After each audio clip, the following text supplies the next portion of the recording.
এই বিজেপি চৰকাৰখনে যি দেশৰ প্ৰধানমন্ত্ৰীয়ে আজিৰ পৰা 11 বছৰ 4 মাহৰ আগতে 28 এপ্ৰিল 2014 কৈছিল যে অসমৰ পৰা তালি টোপোলা বান্ধি বিদেশী যাব লাগিব।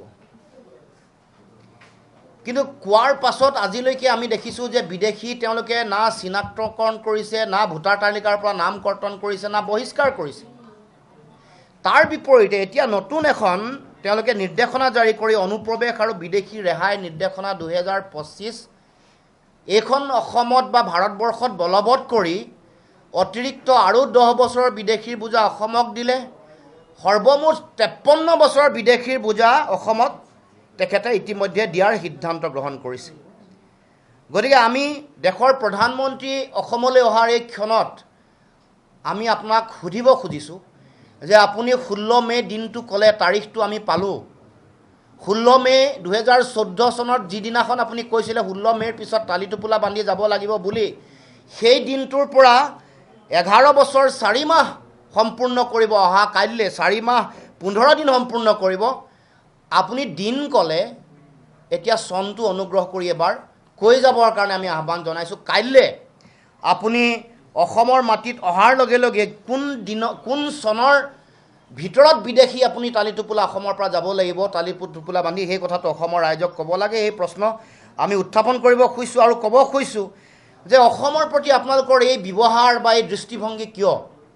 কাৰণ বাৰে বাৰে কাহ জাপি দি অসমৰ দৰে এখন ক্ষুদ্ৰ ৰাজ্য, য'ত অবৈধ বিদেশীৰ বোজা 20 বছৰ আমি লৈছোঁৱেই, সেইখন ৰাজ্যত আৰু অতিৰিক্ত 53 বছৰ বিদেশীৰ বোজা জাপি দিব খোজা যিটো কথা, সেই কথা কোনো কাৰণতে গ্ৰহণীয় নহয়। সেই কথা আমি অসমৰ ৰাইজে কেতিয়াও মানিব নোৱাৰোঁ। সেইকাৰণে আজি অসমলৈ কাইলৈ অহাৰ প্ৰাকক্ষণত আপোনাক প্ৰশ্ন উত্থাপন কৰিব খুজিছোঁ যে অসম চুক্তিৰ 6 নম্বৰ দফা কাৰ্যকৰী কৰিম বুলি আপোনালোকৰ চৰকাৰে, আপোনালোকৰ গৃহমন্ত্ৰীয়ে সদম্ভে ঘোষণা কৰাৰ পাছত আজিলৈকে অসম চুক্তিৰ 6 নম্বৰ দফাৰ প্ৰতিবেদন কিয় গ্ৰহণ নকৰিলে? এই বিজেপি চৰকাৰখনে যি দেশৰ প্ৰধানমন্ত্ৰীয়ে আজিৰ পৰা 11 বছৰ 4 মাহৰ আগতে 28 এপ্ৰিল 2014 কৈছিল যে অসমৰ পৰা তালি টোপোলা বান্ধি বিদেশী যাব লাগিব। কিন্তু কোৱাৰ পাছত আজিলৈকে আমি দেখিছোঁ যে বিদেশী তেওঁলোকে না চিনাক্তকৰণ কৰিছে, না ভোটাৰ তালিকাৰ পৰা নাম কৰ্তন কৰিছে, না বহিষ্কাৰ কৰিছে। তাৰ বিপৰীতে এতিয়া নতুন এখন তেওঁলোকে নিৰ্দেশনা জাৰি কৰি অনুপ্ৰৱেশ আৰু বিদেশী ৰেহাই নিৰ্দেশনা 2025 এইখন অসমত বা ভাৰতবৰ্ষত বলবৎ কৰি অতিৰিক্ত আৰু 10 বছৰৰ বিদেশীৰ বোজা অসমক দিলে। সৰ্বমুঠ 53 বছৰৰ বিদেশীৰ বোজা অসমত তেখেতে ইতিমধ্যে দিয়াৰ সিদ্ধান্ত গ্ৰহণ কৰিছে। গতিকে আমি দেশৰ প্ৰধানমন্ত্ৰী অসমলৈ অহাৰ এই ক্ষণত আমি আপোনাক সুধিব খুজিছোঁ যে আপুনি 16 মে দিনটো ক'লে, তাৰিখটো আমি পালোঁ।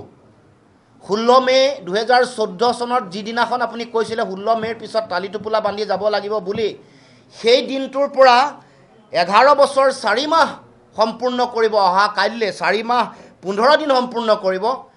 আপুনি দিন ক'লে, এতিয়া চনটো অনুগ্ৰহ কৰি এবাৰ কৈ যাবৰ কাৰণে আমি আহ্বান জনাইছোঁ। কাইলৈ আপুনি অসমৰ মাটিত অহাৰ লগে লগে কোন চনৰ ভিতৰত বিদেশী আপুনি তালি টোপোলা অসমৰ পৰা যাব লাগিব, তালি টোপোলা বান্ধি, সেই কথাটো অসমৰ ৰাইজক ক'ব লাগে। এই প্ৰশ্ন আমি উত্থাপন কৰিব খুজিছোঁ আৰু ক'ব খুজিছোঁ যে অসমৰ প্ৰতি আপোনালোকৰ এই ব্যৱহাৰ বা এই দৃষ্টিভংগী কিয়?